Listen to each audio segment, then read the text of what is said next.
जब स्वर्ग में युद्ध छिड़ा था, मिकाईल और उसके स्वर्गदूतों को पंखदार सर्प ड्रैगन से लड़ना पड़ा। पंखदार सर्प और उसके दूतों ने युद्ध छेड़ दिया, किंतु वे नहीं टिक सके और स्वर्ग में उनके लिए कोई स्थान न रहा। तब वह विशालकाय ड्रैगन, वह पुराना सांप जो इब्लिस या शैतान कहलाता और सारे संसार को भरमाता है, अपने दूतों के साथ पृथ्वी पर पटक दिया गया। प्रकाशित वाक्य 12 का 7 से 9। प्रियो, प्रकाशित वाक्य की पुस्तक में स्वर्ग के एक युद्ध का वर्णन है जो कि माइकल और उसके दूतों तथा शैतान और उसके दूतों के बीच का है, जिसमें शैतान की हार होती है और वह पृथ्वी पर फेंक दिया जाता है। इनमें से कुछ गिराए स्वर्गदूत खाली अंतरिक्ष में गिरते हैं, कुछ एटमॉस्फेयर बादल में और कुछ अन्य विद्रोही स्वर्गदूत समुद्र में गिरते हैं। कुछ उनमें से धरती की गहराइयों नर्क में और कुछ स्वर्गदूत पहाड़ों और जंगलों में गिरते हैं। आपका स्वागत है प्रियो। आइए जानते हैं पूर्व सैटानिस्ट ब्रेविल एलंगा से उसी की जुबानी आखिर शैतान का साम्राज्य कैसा है और उनका सिद्धांत या स्ट्रेटजी क्या है। मैं 6 वर्षों तक काला जादू टोना में था और दूसरों पर करता था। मैंने परम पिता के अनुग्रह से शैतान के साम्राज्य के विषय में छायांकित करने का आज्ञा पाया। मैं यह वर्णन करने जा रहा हूँ कि कैसे हमारे दैनिक सांसारिक जीवन में ये शैतान के अलग अलग साम्राज्य प्रभाव डालते हैं। मैं शैतानी टोना और आत्मिक दुनिया का विश्लेषण और वर्णन करने वाला हूँ, जो कि फिजिकल दुनिया को रूल करती है। मैं शैतान के 5 साम्राज्य का रिव्यू करने का कोशिश करूँगा जो पृथ्वी को डोमिनेट करती है। आज दुनिया के लोगों की अधिकतम जनसंख्या शैतान के साम्राज्य के मैनिपुलेशन में भरमाए हुए हैं, सिर्फ और सिर्फ अपने लापरवाही और मनमानी के कारण। इसीलिए आज मैं शैतान के 5 साम्राज्य का पर्दाफाश करने वाला हूँ ताकि आप सजग सतर्क हो जाएं। शैतान का पहला किंगडम या साम्राज्य नरक या दोजक है, जो कि शैतान के संपूर्ण साम्राज्य का राजधानी है। शैतान का दूसरा साम्राज्य कॉस्मिक वर्ल्ड है, जिसे दूसरा स्वर्ग कहा जाता है। यह गिराए हुए स्वर्गदूतों का निवास स्थान है। शैतान का तीसरा साम्राज्य मरीन किंगडम है, जो कि समुद्र के अंदर एक रहस्यमयी और एडवांस दुनिया है। शैतान का चौथा साम्राज्य भूमिगत या अंडरवर्ल्ड साम्राज्य है। शैतान का 5वां साम्राज्य पेस्टिफेरा किंगडम कहलाता है, जो कि उन गिराए स्वर्गदूतों का निवास स्थान है जो जंगलों और पहाड़ों पर नियंत्रण करते हैं। ये शैतानी दुनिया के 5 साम्राज्य हैं। इसे ही शैतान का आत्मिक दुनिया कहा जाता है, जिन पर शैतान के सेना या दुष्ट आत्माएं राज करती हैं। शैतान द्वारा यह आत्मिक दुनिया मनुष्यों के दुनिया को बिगाड़ने और प्रभावित करने के लिए रचित और आयोजित किया गया है, जो कि परमेश्वर के धर्मी लोगों के विनाश का कारण बनता है। आज मैं आपको शैतान के संसार के बारे में बताऊंगा ताकि आप लापरवाही से उबर सके, क्योंकि आपकी लापरवाही आपको विनाश की ओर ले जा सकती है। यहोशू 4:6। मेरे ज्ञान के न होने से मेरी प्रजा नाश हो गई, तूने मेरे ज्ञान को तुच्छ जाना है। चलिए शैतान के पहले साम्राज्य दोजक के बारे में जानते हैं, जो कि मौत और सताव की दुनिया है।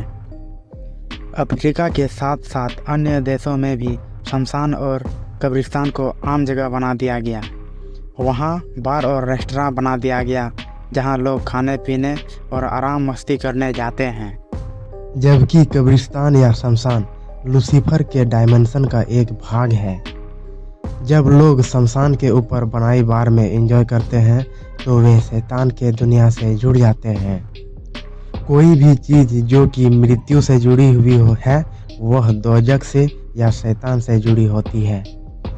बहुत से लोग मौत शब्द का इस्तेमाल तंत्र मंत्र या जादू टोना में करते हैं, जिससे वे डायरेक्ट नर्क की दुनिया से जुड़ जाते हैं। अतः हमें मजाक या गुस्सा में भी मृत्यु शब्द का इस्तेमाल नहीं करना चाहिए, जैसे मैं मर क्यों नहीं गया या तुम मर जाओगे आदि। शैतान का दूसरा साम्राज्य दूसरा स्वर्ग है, जो कि अंतरिक्ष में है। यह शैतान का कॉस्मिक वर्ल्ड है। जो कि गिराए हुए स्वर्गदूतों का निवास स्थान है, जैसे तूफान का देवता, वायु देवता, वर्षा का देवता और अन्य। गौर से समझे दोस्तों, हर मौत के पीछे एक कारण, एक लक्ष्य और प्रभाव होता है। बहुत से लोग मृत्यु के रिचुअल को जाने अनजाने में करते हैं और वे शैतान के दूतों यानी डीमन रिपर से जुड़ जाते हैं। ये डीमन रिपर मौत का घर नर्क के ऑपरेटर होते हैं। वे निरंतर नर्क और शमशान के बीच आते जाते रहते हैं। वास्तव में 4 प्रकार के सोल रिपर्स या आत्मा काटने वाले होते हैं जो संसार में कार्यरत हैं।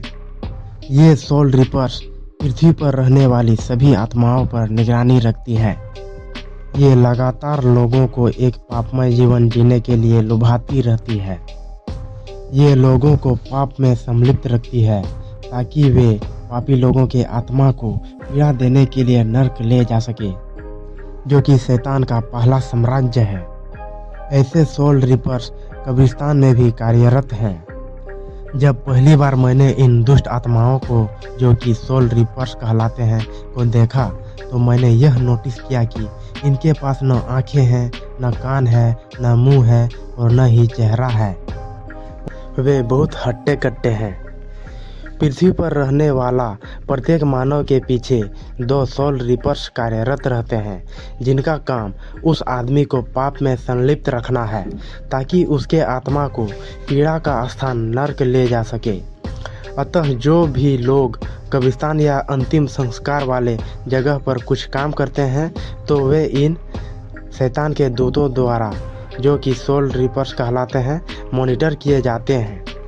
इसीलिए मरे हुओं के आत्मा को बातचीत के लिए नहीं बुलाना चाहिए, जो कि बहुत से तांत्रिक करते हैं। वे अनजाने में इन शैतान के दूतों को आने का रास्ता खोल देते हैं। फैमिलियर स्पिरिट के रूप में ये सोल रिपर्स ही आते हैं। हमें इनका पूजा पाठ भी नहीं करना है। फिर मैंने देखा ये सोल रिपर्स मनुष्य के आत्मा को नर्क ले जाते हैं, फिर वापस आ जाते हैं अन्य लोगों के आत्माओं के लिए। इनके आवागमन का चक्र पीड़ा का स्थान, कब्रिस्तान और उन लोगों पर नज़र रखने में चलता रहता है जो पापमय जिंदगी जी रहे हैं। बहुत से म्यूजिशियन, एथलीट, पहलवान और तांत्रिक शमशान या कब्रिस्तान मरे हुओं की आत्मा को, जो कि शैतान के दुष्ट आत्माएं होते हैं, बुलाते हैं और अपना काम करवाते हैं। शमशान एक प्रवेश द्वार के तरह है। यह अन्य जहां से जुड़ी होती है जिन्हें आप समझ नहीं सकते। शैतान का साम्राज्य बहुत जटिल है। उनके लिए हाय जो पाप में मर जाते हैं, क्योंकि वे सोल रिपर्स द्वारा जंजीर से बांधे जाएंगे और पीड़ा के स्थान नर्क में घसीटे जाएंगे। चलिए अब हम शैतान के दूसरे साम्राज्य के बारे में बात करते हैं। शैतान का दूसरा साम्राज्य सेकंड हेवन या कॉस्मिक वर्ल्ड है, जहां पर लूसीफर अपने फॉलोअर मनुष्यों और डिमंस के साथ गुप्त बैठक रखता है और मनुष्यों के विनाश का योजना बनाता है। शैतान का तीसरा मुख्य साम्राज्य मरीन किंगडम या कैबलिस्टिक वर्ल्ड है, जो कि जलपरियों और ट्राइटन्स की जलीय दुनिया है। ट्राइटन एक समुद्री देवता है जो पोसाइडन और नेपच्यून का बेटा था। ट्राइटन अपने माता पिता के साथ एक सुनहरा महल में रहता था जो समुद्र के तल में था। वहाँ सभी प्रकार के जलीय दानव और डिमंस थे। वहाँ डिजाइनर कपड़ों के उन्नत उद्योग भी थे जो पृथ्वी के ऊपर भी हैं। मेकअप और ब्यूटी प्रोडक्ट्स बनाने का योजना भी समुद्री दुनिया से ही आता है, साथ ही साथ हेयर स्टाइल भी। इसके अलावा हमारे समाज में हम देखते हैं कि बहुत से समुदायों के अलग अलग कुलचिन होते हैं जो उन्हें आत्मिक दुनिया में प्रतिनिधित्व करती है। ये कुलचिन प्रायः जलीय प्राणी, जंगली जानवर या पक्षी होते हैं। अगर आपके परिवार या समुदाय का कुलचिन कच्छप या दरियाई घोड़ा या मगरमच्छ है तो इसका मतलब आपके समुदाय का वाचा जलीय दुनिया से जुड़ा है, क्योंकि तुम बीस्ट ऑफ वाटर के रूप में प्रतिनिधित्व किए जाते हो। अतः आप मरीन किंगडम के कंट्रोल में हैं। अगर आपके समुदाय या परिवार का कुलचिन जंगली जानवर या जमीनी जानवर है तो आपका परिवार जंगली या वनीय आत्माओं के वश में है। इन वनीय और पहाड़ी दुष्ट आत्माओं का उद्गम या ओरिजिन पेस्टिफेरा वर्ल्ड है, जो कि शैतान का चौथा साम्राज्य है। फिर कुछ समुदायों का कुल चिन्ह ऐसे प्राणी होते हैं जो जमीन के अंदर रहते हैं। वे भूमिगत या अंडरवर्ल्ड दुष्ट आत्माओं के इन्फ्लुएंस में होते हैं, जो कि शैतान का पांचवा साम्राज्य है। यह भूमिगत या क्रोमैग्नन वर्ल्ड है। अतः हमें इस प्रकार के सिंबोलिज्म और चिन्हों से हटकर यीशु मसीह के चरणों में आ जाना चाहिए और शैतान के बंधनों से छुटकारा पाना चाहिए। निचले कांगो की 3 नदियां हैं जो जलीय आत्माओं के वाचा से बंधी हुई है। इन मरीन स्पिरिट्स का संबंधित समुदायों पर जोरदार कंट्रोल है, जिनका कुल चिन्ह जलीय दुनिया से संबंधित है। यह प्रभाव उनके शादियों में देखा जा सकता है। वहाँ के लोगों की शादियाँ ज़्यादा दिन नहीं टिकती है और तलाक हो जाता है। मरीन किंगडम के जलीय दुष्ट आत्माओं के प्रभाव में आकर लोग शारीरिक अभिलाषाओं का शिकार हो जाते हैं और व्यभिचार करने लगते हैं, क्योंकि उनका जाति जलपरियों से जकड़ा हुआ होता है, जो उन्हें एक पत्नी से शादी में नहीं रहने देती है। वे काम वासना के देवी लिलित के द्वारा व्यभिचार में ललायित हो जाते हैं, जो मदर ऑफ डिमंस है। कांगो के मध्यवर्ती प्रदेशों में समुदायों के पूर्वजों ने समुद्री देवताओं, जंगल के देवताओं और तूफान के देवता से वाचा बांधा। ये समुदाय शैतान के 3 दुनिया के इन्फ्लुएंस में हैं। जल का कैबलिस्टिक या मरीन किंगडम, पहाड़ों और वनों का पेस्टिफेरा साम्राज्य और तीसरा अंतरिक्ष का कॉस्मिक किंगडम। देश का अधिकतम समुदाय जो समुद्री या जलीय दुनिया से जुड़े हैं, वे लिलित नामक जल की एक फीमेल डीमन के द्वारा ललायित एवं डोमिनेट किए जाते हैं, जो व्यभिचार का अभिलाषा उत्पन्न करती है। और जब आप एक ऐसी स्त्री से शादी करते हैं जिसकी जाति मरीन किंगडम के द्वारा कंट्रोल की जाती है, तो आपकी शादी में एक युद्ध का अनुभव करेंगे। और इस झगड़े का जड़ आपकी पत्नी नहीं बल्कि मरीन वर्ल्ड है, जो उनकी समुदाय के साथ वाचा संधि में है। आपको मरीन किंगडम की पकड़ और संधि को अपनी पत्नी की जिंदगी से नष्ट करना होगा, नहीं तो उनकी आनुवंशिक गुलामी जो मरीन किंगडम से है, जिसके कारण आपकी शादी टूट सकती है। आपको अपनी पत्नी के कवनेंट से लड़ना होगा। आपको उसके सामुदायिक कुलचिन को नष्ट करना होगा। मैं सोशल नेटवर्क से दूर था क्योंकि मैं 6 सालों से शैतान के लिए जादू टोना करता था, परंतु जब मैं मसीह में आया तो परमेश्वर ने मुझे शैतान के साम्राज्य का पर्दाफाश करने का आज्ञा दिया। क्योंकि समय बहुत कम है, परमेश्वर का आगमन निकट है। हम चुप नहीं बैठ सकते। हमें यह पता होना चाहिए कि मरीन वर्ल्ड कपड़ों का डिजाइनिंग करती है। हेयर स्टाइल और कॉस्मेटिक भी वहीं का कॉपी है। शैतान का यह साम्राज्य फैशन और स्टाइल के लिए जिम्मेदार है। सांसारिक गीत भी जैसे हॉलीवुड या बॉलीवुड सॉन्ग्स भी वही डिजाइन किए जाते हैं। संगीत में 3 चीज़ें होती हैं: लिरिक्स, मेलोडीज और स्पिरिट या आत्मा। लिरिक्स चाहे नैतिक और अच्छे हो, मेलोडी चाहे मनोरम हो, परंतु यह स्पिरिट ही है जो संगीत का संचालन करती है। बहुत से लिरिक्स, मेलोडीज और डांसेस मरीन वर्ल्ड में तैयार की जाती है। सायरन्स और जलपरियाँ नृत्यों के लिए उत्तरदायी होते हैं। लिलित की आत्मा संगीत में इंडस्ट्री में सक्रिय रहती है, क्योंकि वह म्यूजिक इंडस्ट्री में सेडक्शन फैलाने के लिए उत्तरदायी होती है।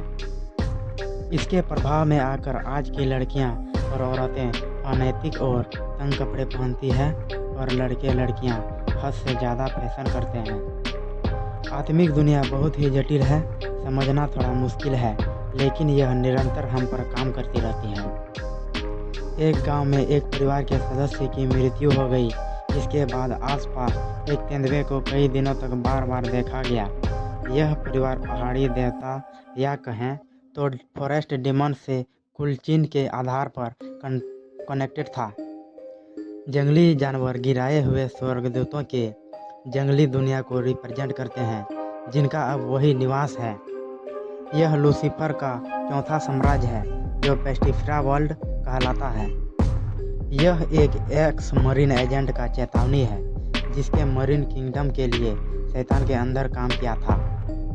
उनका कहना हमारे लिए एक मन गढ़ंत कहानी के जैसा है और ये चीज़ें वास्तव में है और हमारे जीवन और आत्मा को प्रभावित करते हैं। इन सब से ऊपर हमारे पास एक आशा का किरण है जो कि यीशु मसीह हैं। यीशु मसीह केवल नाम मात्र से ही सारे बंधन टूट जाते हैं और हमें एक नया अच्छा जीवन प्राप्त होता है। आमीन।